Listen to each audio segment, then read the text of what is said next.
one of those small town projects that you enjoy watching unfold because so many different agencies and pots of money really are tapped to bring this together and see what we have here today in Paris. It's a highway and a bridge and a dam all in one.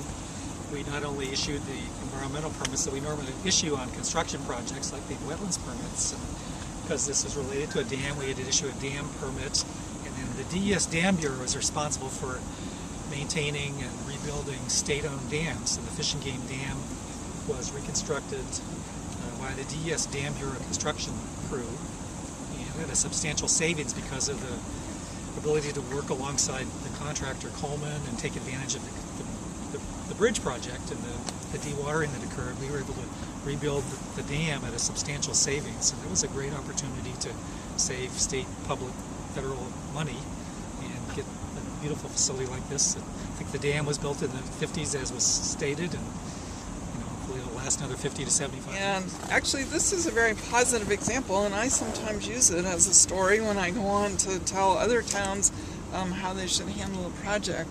And part of the story actually that we haven't told yet is that when we did the inspection of the bridge, it was not just red list. We told you it needed to be closed, and we did not have a temporary bridge to offer to you to put in its place because we had so many temporary bridges out because of all that period of flooding and things that we had.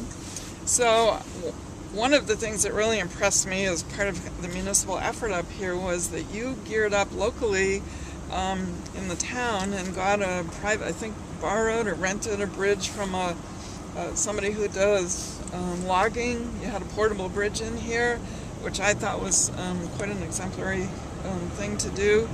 And then you went on and just did the process, and I've always just been so impressed at the effort. It's a wild trout stream. It's actually one of our most productive in the North Country. So wanted to obviously keep the integrity of that. And then the airport marsh itself, we do stock annually with trout, and it's also a waterfowl management area. So the dam that was constructed was actually a waterfowl management area, and was constructed for waterfowl management, I should say. And basically there's a whole bunch of stuff going on with the dam itself, and I don't know if anybody knows the history, but it was done because it was paid for with federal monies to be waterfowl management. There was whole issues in keeping the integrity of the pond for ducks and other aquatic birds, and so that was part of the reason why the dam had to stay as well, not only obviously to maintain the road, but there's a whole wildlife part of it that it had to stay and keep its integrity. So we have all three issues actually was part of the reason why we wanted to keep the structure. Special thanks to Ed. He's a savior for myself and the town, and he is every day. He was here every day checking the bridge out, making sure everything was done right.